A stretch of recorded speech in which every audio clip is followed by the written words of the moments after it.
Halo semua, bagaimana kabar kalian hari ini? Semoga dalam keadaan sehat dan selalu dalam lindungan Tuhan Yang Maha Esa. Seperti biasa nih, sebelum masuk ke ceritanya, Mimin mau ingatin buat kalian untuk tekan tombol subscribe. Dan tekan tombol loncengnya terlebih dahulu, biar nggak ketinggalan video-video terbaru dari channel ini ya. Selagi nonton, bisa kalian sempatkan tekan tombol like dan tinggalkan komen kalian di bawah, biar makin rame video kita yang satu ini. Disclaimer, untuk para subscriber channel Storytime, cerita ini hanya karya fiksi. Segala tindakan yang ada dalam ceritanya hanyalah imajinasi semata. Kami tegaskan bahwa video ini tidak bermaksud mendorong atau mempromosikan tindakan kekerasan dan tindakan berbahaya apapun. Dimohon untuk kalian dapat memahaminya dengan baik. Tanpa menunda dan banyak basa-basi, langsung masuk ke ceritanya. Cerita kita lanjutkan. Di pembahasan terakhir, Billy Dwan menemui Master Zong untuk membantunya menerjemahkan sesuatu yang tidak ia mengerti. Dan Master Zong meminta Billy Dwan untuk datang lagi di malam hari. Billy Dwan mengerti dan dia segera pergi meninggalkan ruangan Master Zong. Ternyata Billy Dwan yang kembali ke rumahnya tidak lupa pergi menemui Song Hualin dan mengajaknya pergi jalan sebentar. Song Hualin yang cantiknya luar biasa menanyakan, kapan Billy Dwan kembali? Dan itu terjadi tiba-tiba. Billy Dwan tersenyum menimpali ia pulang lebih awal karena ada sesuatu yang harus ia lakukan. Ia harus pergi lagi dalam waktu dekat. Pipi Song Hualin merona mengatakan ia mengerti. Song Hualin berseri-seri ketika dia dekat dengan Billy Dwan, seolah hatinya telah pulih. Dia mengingat kembali latihan yang dia lakukan bersama Billy Dwan bergumam. Billy Dwan tiba-tiba pulang, tapi datang menemuinya. Semakin memikirkannya, Song Hualin menjadi semakin merona. Dia benar-benar telah jatuh hati pada Billy Dwan. Song Hualin berbasa-basi menanyakan bagaimana keadaan Wuhan. Billy Dwan menghela napasnya dalam-dalam mengatakan bahwa Wuhan lebih rumit dari yang ia perkirakan. Orang-orang di sana jauh lebih banyak. Ia yakin ada banyak wanita cantik juga di sana, yang bahkan lebih cantik darinya, timpal Song Hualin. Dengan nada bertanya, Billy Dwan mengatakan mungkin. Namun Billy Dwan juga terlihat khawatir. Butir keringat mengalir di pipinya ketika melirik ke arah Song Hualin. Song Hualin menjadi semakin merona. Entah itu karena dia kesal atau karena tatapan Billy Dwan. Billy Dwan yang tidak tahu arti dari ekspresi Song Hualin berusaha mencoba untuk menenangkan diri. Song Hualin mulai bertingkah mengatakan, wajar saja Wuhan adalah kota besar. Sudah pasti ada banyak wanita cantik di sana yang bahkan lebih cantik darinya. Billy Dwan mengatakan, jika Song Hualin menanyakan wanita cantik yang lebih cantik dari Song Hualin. Billy Dwan berhenti sejenak. Dia menatap Song Hualin yang wajahnya semakin memerah. Billy Dwan meneruskan, tentu wanita cantik bisa ditemukan di sana. Song Hualin terlihat terkejut dan menghentikan langkahnya. Dia terlihat kesal. Dia menghela napas dan tidak lagi mau berbicara pada Billy Dwan. Billy Dwan hanya tersenyum ringan melihat ekspresi Song Hualin. Keduanya mulai tertawa bersama karena mereka menemukan bahwa itu lucu. Mereka terus berjalan bersama menyusuri jalanan lalu kembali ke rumah masing-masing hingga malam hari. Di malam harinya, Billy Dwan kembali menemui Master Zong di ruangannya. Master Zong menyodorkan sebuah kertas pada Billy Dwan mengatakan, ia telah menerjemahkannya. Kertas itu bertuliskan bulan dan waktu tertentu. Provinsi Henan, keluarga Ciu dari Fang Cheng. Membaca tulisan tersebut, Billy Dwan sedikit bingung. Master Zong menjelaskan bahwa itu lebih tepatnya 8 hari ke depan. Billy Dwan sedikit khawatir bergumam. Maksudnya berkumpul di keluarga Ciu dari Fang Cheng di Provinsi Henan dalam 8 hari? Jika itu Fang Cheng di Provinsi Henan, ia bisa ke sana. Billy Dwan lalu berterima kasih pada Master Zong karena telah membantunya. Namun Master Zong meminta untuk Billy Dwan tidak perlu mengatakannya. Ia senang membantu. Namun, tatapan Master Zong sedikit menajam pada Billy Dwan meneruskan dengan pertanyaan. Apakah ini adalah pekerjaan yang berbahaya? Billy Dwan hanya mengatakan mungkin.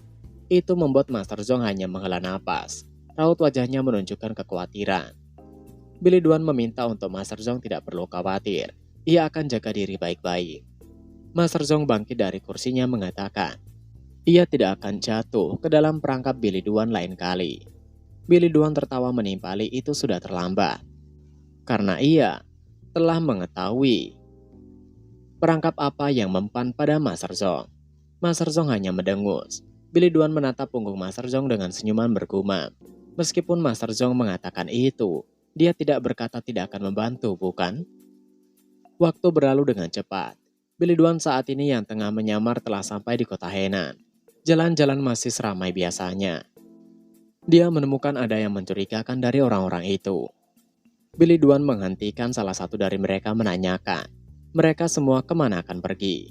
Seorang itu mengatakan bahwa sekarang ini adalah hari ulang tahun dari kepala keluarga Ciu. Tatapan Billy Duan menajam. Dia bergumam, perayaan ulang tahun di dunia murim itu dianggap seperti pertemuan rahasia, karena akan ada banyak orang, jadi siapapun bisa bertemu tanpa dicurigai. Billy Duan pada akhirnya ikut dalam acara itu. Dia menuju ke kediaman keluarga Ciu. Billy Duan mendekati pos pendaftaran. Seseorang di sana menanyakan dari mana Billy Duan berasal. Namun Billy Duan tidak mengatakan apapun, dan bahkan tidak menjawabnya. Dia hanya menuliskan namanya dalam daftar tamu. Dia menuliskan nama Zhou-Bi. Itu adalah nama orang yang menerima surat rahasia. Orang yang menunggu daftar terlihat terkejut melihat nama Zhou-Bi yang Billy Duan tulis. Billy Duan segera pergi meninggalkan tempat, namun petugas itu masih terus mengawasi Billy Duan. Di dalam kediaman keluarga Ciu, tentu saja saat ini ada banyak orang. Mereka berbincang dan bergosip. Tentu, Billy Duan juga ada di antara kerumunan, namun dia diam mengawasi situasi. Dia penasaran bergumam, mengapa Zhou-Bi menggunakan kode rahasia untuk tanggal dan waktu dari perayaan ulang tahun ini? Ini hanya tempat berkumpulnya banyak orang, bukan? Semakin bertanya, semakin penasaran Billy Duan. Namun dia masih tidak menemukan jawaban. Tiba-tiba sebuah suara langkah kaki terdengar yang membuat Billy Duan bertanya-tanya melihatnya. Dia melihat seseorang yang sudah berumur.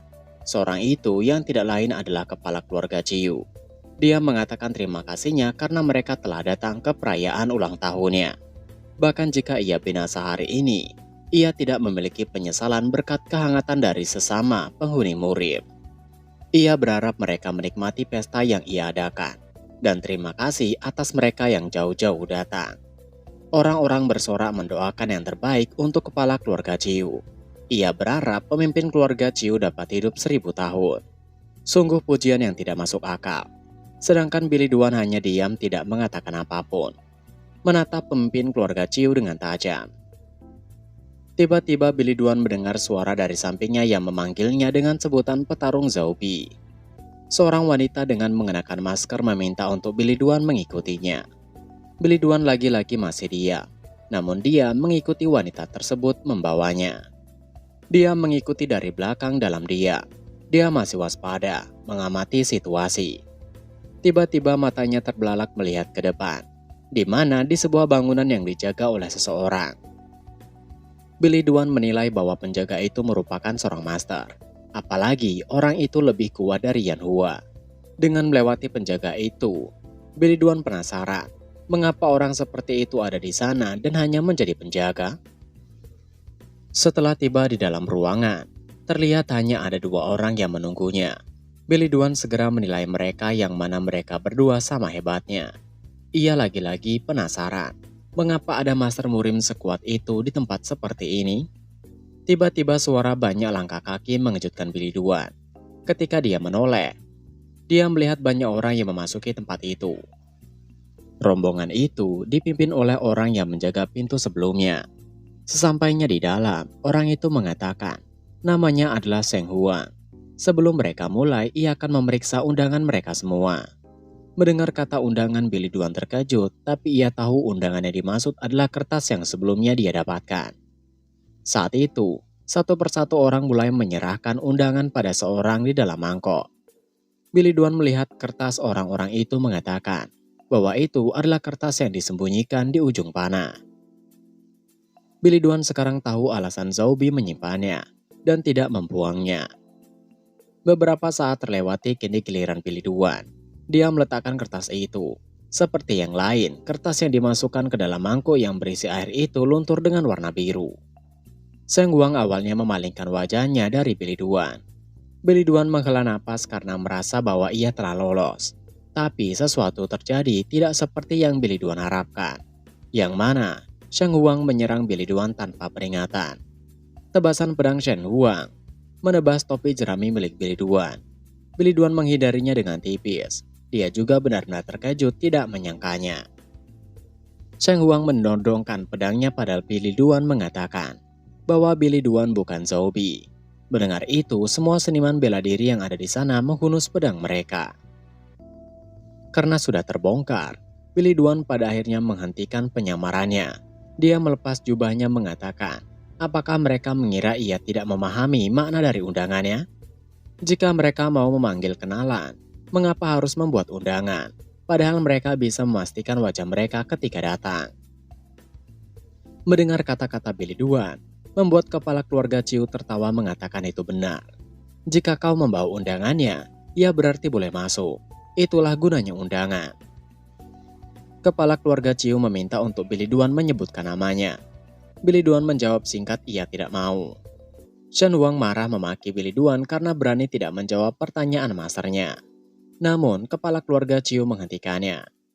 Dia meneruskan, sepertinya Billy Duan tidak mau mempermudah situasi. Apakah maksud Billy Duan ia tidak mau mengatakan namanya? Billy Duan tersenyum menimpali. Bukan seperti kau akan berhenti menghabisinya setelah mendengar namanya, bukan? Kepala keluarga Ciu tertawa mengerti. Tapi sebagai pemberi undangan, setidaknya ia bisa menanyakan satu hal pada Billy Duan. Apakah Zhou Bi telah binasa? Mengapa surat undangannya ada pada Billy Duan? Billy Duan mengatakan santai, karena ia menghabisi Zhou Bi. Jadi undangan itu ada padanya. Kepala keluarga Ciu mengerti, dan ia mengajukan pertanyaan terakhir. Siapa Billy Duan? Billy Duan menghela napasnya mengatakan, anggap saja ia orang yang tidak tahan melihat para tupai menculik dan membuka rumah enak-enak. Mendengar jawaban Billy Duan yang tajam, membuat kepala keluarga Ciu terdiam dan tatapannya penuh kekesalan pada Billy Duan. Billy Duan kini memulai lebih dahulu. Sekarang adalah gilirannya untuk bertanya, bukan? Tempat apa ini sebenarnya? Kepala keluarga Ciu mengatakan bahwa seperti yang Billy Duan lihat, ia menyambut tamu di perayaan ulang tahunnya. Orang-orang yang ada di sana adalah tamu yang terpilih. Billy Duan tidak puas dengan jawaban itu, meminta untuk tidak banyak alasan dan katakan langsung intinya. Kepala keluarga Ciu pada akhirnya mengatakan niatnya, yang mana mereka ingin mengubah dunia murim. Billy Duan tersenyum menimpali, apa artinya? Bukankah murim masih aman-aman saja? Kepala keluarga Ciu menimpali, maksudnya adalah murim yang lebih kooperatif. Makanya ia mengumpulkan orang-orang berbakat. Bukan dunia murim yang dikuasai oleh orang tua bangka yang sudah karatan, melainkan dunia murim yang dipimpin oleh petarung muda seperti Billy Duan. Billy Duan menghela napas dan tertawa kecil, yang membuat kepala keluarga Ciu heran menanyakan alasan Billy Duan tertawa. Billy Duan menimpali, kepala keluarga Ciu membicarakan tentang tua bangka, tapi kepala keluarga Ciu tidak berkaca, yang bahkan tidak terlihat muda. Lagi, tatapan kepala keluarga Ciu menajam. Setiap kata dan ucapan yang tidak sesuai dan tidak dia senangi, kepala keluarga Ciu akan menunjukkan ekspresi seperti itu. Dia kemudian tertawa mengatakan, itulah alasannya mengirim undangan pada orang-orang di sana. Sebelum kata-katanya selesai, Billy Duan menimpali. Ada baiknya sebutkan saja bahwa itu adalah hasrat kepala keluarga Ciu yang ingin menguasai dunia murim, bukan? Kepala keluarga Ciu mengatakan, mendambakan tujuan yang besar selalu meninggalkan kesalahpahaman dan keirihatian. Billy Duan lagi-lagi tersenyum meminta untuk menganggap dirinya memang salah paham. Tapi apa yang kepala keluarga Ciu tawarkan pada mereka semua untuk menjalankan tujuan besar itu? Kepala keluarga Ciu mengatakan bahwa itu adalah kekuatan. Seseorang di sampingnya lalu mendekat membawakan sesuatu. Itu adalah eliksir energi. Divine Elixir yang akan memberikan energi setara 30 tahun. Para seniman bela diri terkejut mendengar eliksir itu. Mereka tidak menyangka akan mendapatkan sesuatu yang luar biasa. Kepala keluarga Ciu meneruskan, bukan itu saja, ia juga akan mengajari semua orang seni bela diri yang lebih kuat daripada yang pernah mereka pelajari. Kepala keluarga Ciu kemudian menunjuk Billy Duan dan mengatakan, pada seniman bela diri yang ada di sana, siapapun yang bisa menghabisi Billy Duan, maka akan mendapatkan eliksir itu. Tiba-tiba seorang seniman bela diri menyerang Billy Dwan tanpa peringatan. Orang itu menghunuskan pedangnya pada Billy Dwan dengan kekuatan yang luar biasa. Billy Dwan yang memiliki refleks yang bagus segera menghindarinya dan memberikan serangan balasan. Itu menghantam orang tersebut yang membuatnya binasa seketika. Hanya satu serangan Billy Dwan membinasakan orang. Melihat bahwa Billy Dwan menghabisi orang hanya dengan satu serangan membuat semua orang terkejut. Mereka tidak menyangkanya. Sedangkan seniman bela diri lain lebih memilih mengambil eliksirnya daripada bertarung lebih dulu, karena ia memang bergabung dengan tujuan mereka. Billy Dwan tersenyum mengatakan, anggap saja tujuan kepala keluarga Chiu adalah menguasai dunia murid. Dan kepala keluarga Chiu memiliki banyak eliksir itu. Daripada memberikannya pada orang-orang yang tidak dikenal, bukankah lebih baik memakannya sendiri? Pria yang baru saja mengambil satu eliksir itu juga terkejut. Dan lebih terkejut lagi ketika dia merasakan sesuatu menembusnya. Ternyata, pemimpin keluarga Chiu telah menghunuskan pedangnya. Gerakan yang cepat bahkan seseorang itu tidak menyadarinya. Billy Dwan bergumam, pedang kepala keluarga Chiu cepat. Dia lebih kuat dari Shen Huang. Dengan kesal, pemimpin keluarga Chiu mengatakan, urusannya hari ini benar-benar kacau. Dia berbalik pergi mengatakan pada mereka yang ada di dalam ruangan untuk menyingkirkan Billy Dwan. Banyak seniman bela diri bergerak mengepung Billy Dwan.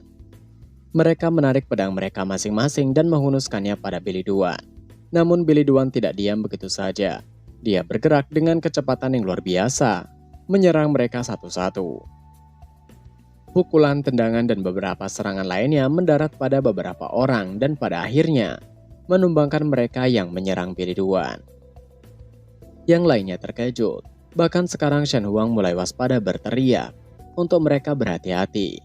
Billy Dwan adalah Master Murim. Billy Dwan tiba-tiba menghilang dari tempatnya berdiri. Dia dalam sekejap muncul di depan mereka, menyerang ke sana kemari, menumbangkan mereka satu persatu para petarung murim hingga menyisakan Shen Huang saja.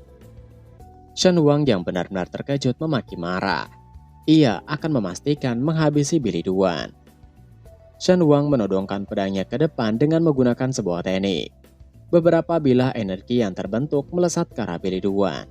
Tapi Billy Dwan masih dengan mudah menghindarinya. Dari satu bilah ke bilah yang lain, Billy Dwan dengan santai memindahkan tubuhnya. Billy Dwan tidak hanya menghindar, tapi dia juga mendekati Shen Huang. Billy Dwan telah sampai di hadapan Shen Huang yang membuat Shen Huang terkejut. Sebelum menjatuhkan serangannya, Billy Dwan mengatakan, jika Shen Huang tidak bisa mengatasi hal seperti ini, maka tidak seharusnya Shen Huang menginjakan kaki di Jianghu. Shen Huang terkejut pucat. Butiran keringat menetes di pipinya sebelum pada akhirnya serangan Billy Dwan mendarah di tubuhnya. Serangan Billy Dwan sangat kuat yang bahkan membuat Shen Huang terlempar dari tempatnya. Terlempar beberapa meter ke belakang dan membentur dinding hingga hancur. Lagi-lagi, Billy Dwan menghabisi seseorang hanya dengan sekali serangan. Lalu, apa yang akan kepala keluarga Chiu lakukan untuk menghentikan Billy Dwan? Kita akan tahu di chapter berikutnya. Dan, chapter pun berakhir. Nah, itu tadi adalah pembahasan manhwa Return as the Heavenly Demon part ke-42. Seperti biasa sebelum mengakhiri video ini, Mimin ingatkan untuk kalian bahagia dan sehat selalu. Terima kasih sudah menonton video ini, dan sampai jumpa lagi di video selanjutnya. Jana.